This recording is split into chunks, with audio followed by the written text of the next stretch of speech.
नमस्कार सभी को। आज की कक्षा में आपका स्वागत है। आज हम करेंगे संधि। संधि का सामान्य अर्थ होता है मेल जोड़ या समझौता, लेकिन व्याकरण की दृष्टि से जब हम देखते हैं कि वर्णों के मेल को संधि कहते हैं। संधि दो वर्णों के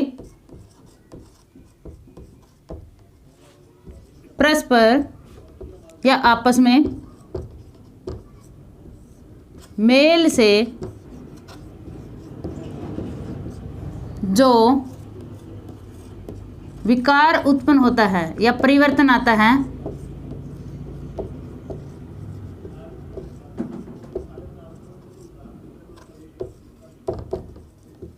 उसे संधि कहते हैं।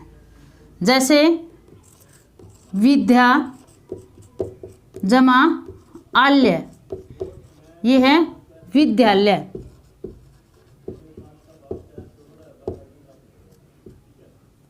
जब वर्णों को अलग किया जाता है तो उसे संधि विच्छेद, यानी कि शब्दांश को अलग किया जाता है तो संधि विच्छेद, विद्या जमा आल्य।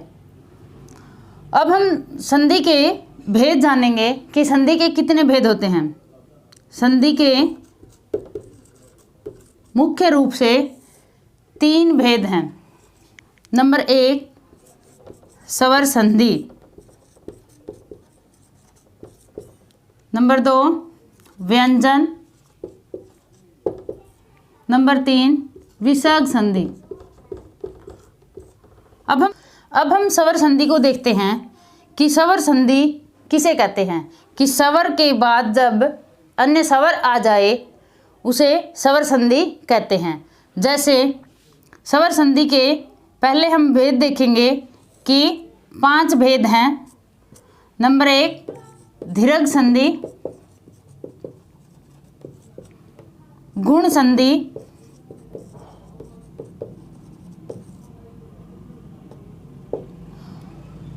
वृद्धि संधि,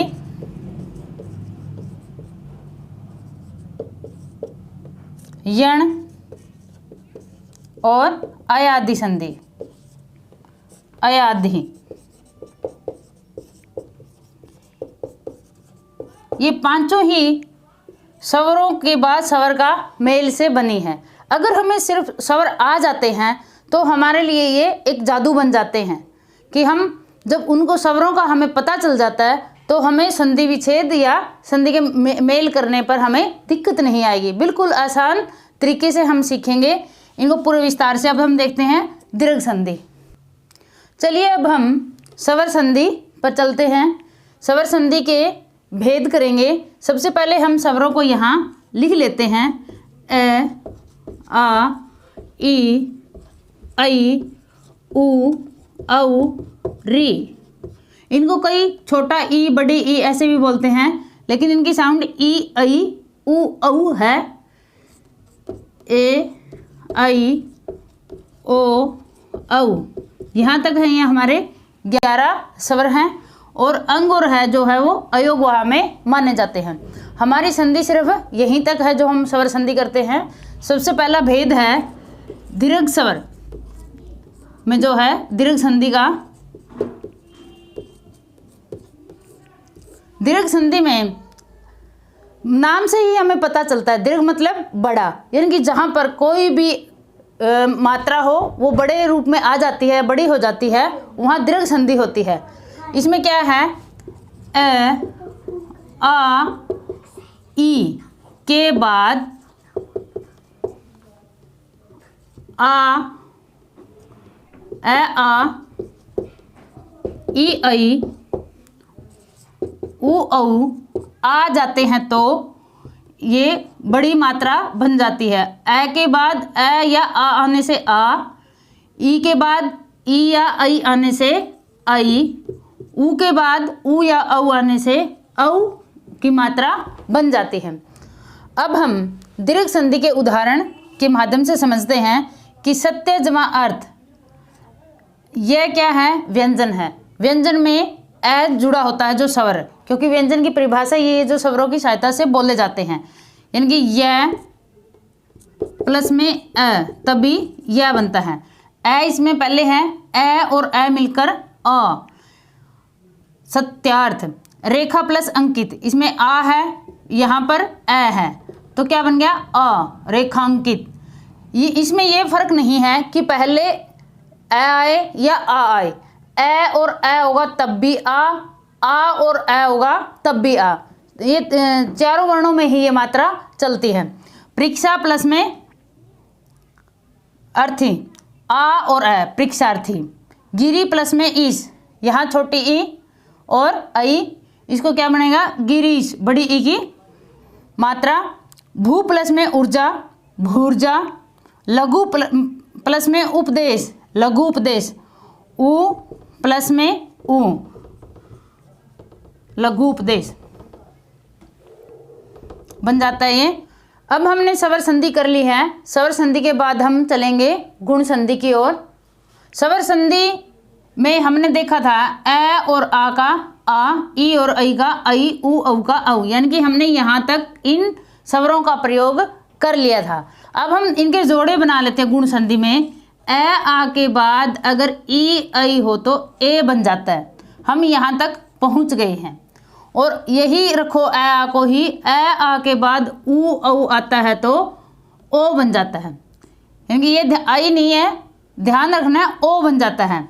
और ए आ के बाद अगर री आ जाता है तो अर बन जाता है, रे आधा है इसमें। तो अब हम देखते हैं, ए आ के बाद ई ऐ है तो ए आ के बाद उ औ है तो ओ, और ए आ के बाद री है तो अर। ये कौन सी संधि है गुण, यानी कि जिसमें शिरो रेखा से ऊपर जो मात्रा लगती है, हम अगर आसान ट्रिक्स के लिए याद करते हैं वही गुण संधि है। जैसे नर प्लस इंदर, नरेंद्र, ए और ई से ए बन गया हमारा। नर प्लस ई, इसमें वही जो ई और ऐ का है, यहाँ कोई भेद नहीं है, ए और ऐ का क्या बनेगा ए ही बनेगा, न कि ऐ बनेगा। पुरुष जमा में उत्तम, पुरुषोत्तम। उ ए के बाद अगर उ है तो ओ। जल प्लस उर्मी, ए के बाद औ है तो जलोर्मी।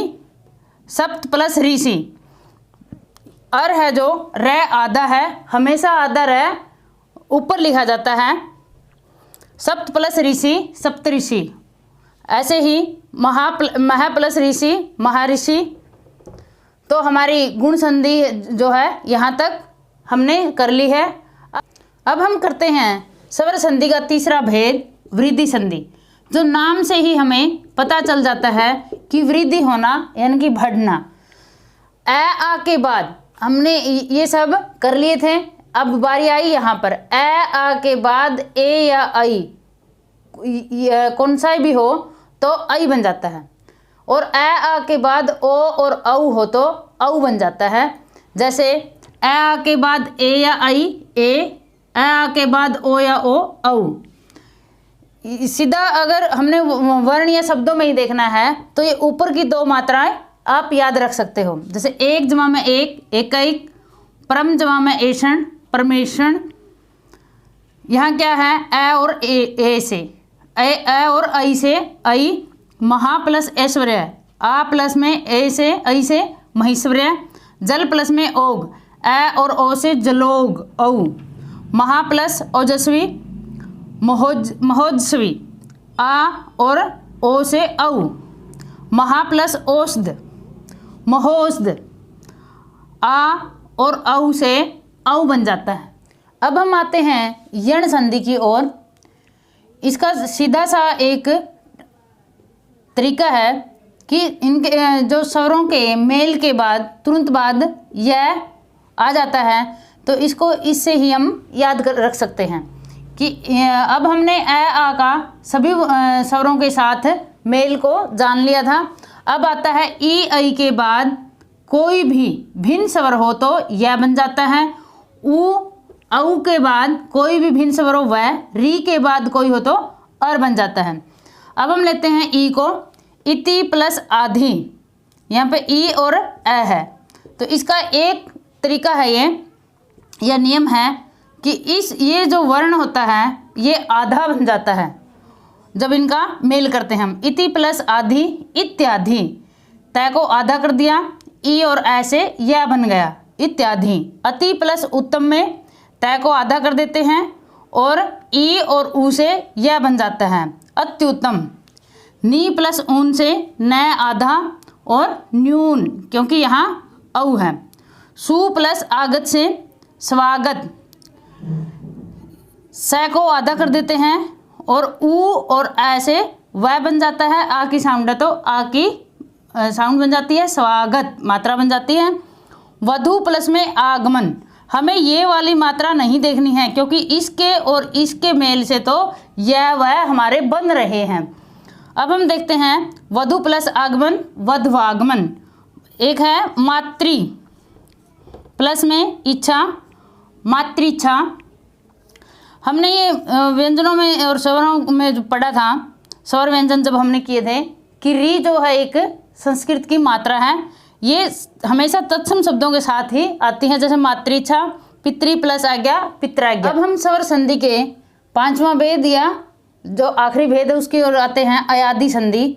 अयादि संधि में बिल्कुल सिंपल है ये कि जिसमें अय यानी कि यहाँ नाम से ही आपको याद आ जाएगी ये कौन सी संधि है, जैसे पूछा जाता है। अब हम देखते हैं ए और आई, यहाँ तक हमने कर ली थी सारी। ए आई के बाद कोई भिन्न स्वर आता है तो अय, और आई के बाद आता है तो आय। ओ के बाद कोई भिन्न स्वर आता है तो अव, और अव के बाद आता है तो आव बन जाता है। बिल्कुल आसान है ये। जैसे ने प्लस में अन, ए और ऐसे यह बन गया, क्या बन गया ये आपका नयन। गई प्लस में अक, गायक। नई प्लस में इका, नायिका। पो प्लस में अन, पवन। अब हम देख रहे हैं कि जैसे ये ओ है, ओ और ऐसे औ बनता है, और औ और ऐसे आव बनता है। यहाँ ये फर्क देखने को मिलेगा आपको। पौ प्लस में अन पवन, बहु प्लस में उक भावुक, पौ प्लस में अक पावक। ये थी हमारी स्वर संधि और इसके भेद। एक बार आप इसको जब किसी भी बुक से या कहीं से भी उदाहरण देखोगे तो आपको बहुत आसानी से पता चल जाएगा इनके भेदों का, या आपको ज्ञान हो जाएगा। और ये प्रैक्टिस करनी ज़रूरी है आपके लिए। और जब भी आप इन उदाहरणों को देखोगे तो आपको इन ट्रिक्स के साथ याद रहेगा। जैसे आय से आय, आय है तो अयादि संधि, ऐसे ही मैंने यण संधि में बताया था यह और वह।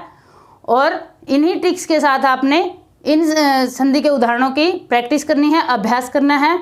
तो बच्चों आपको ये अच्छी तरह से समझ में आई होगी। धन्यवाद।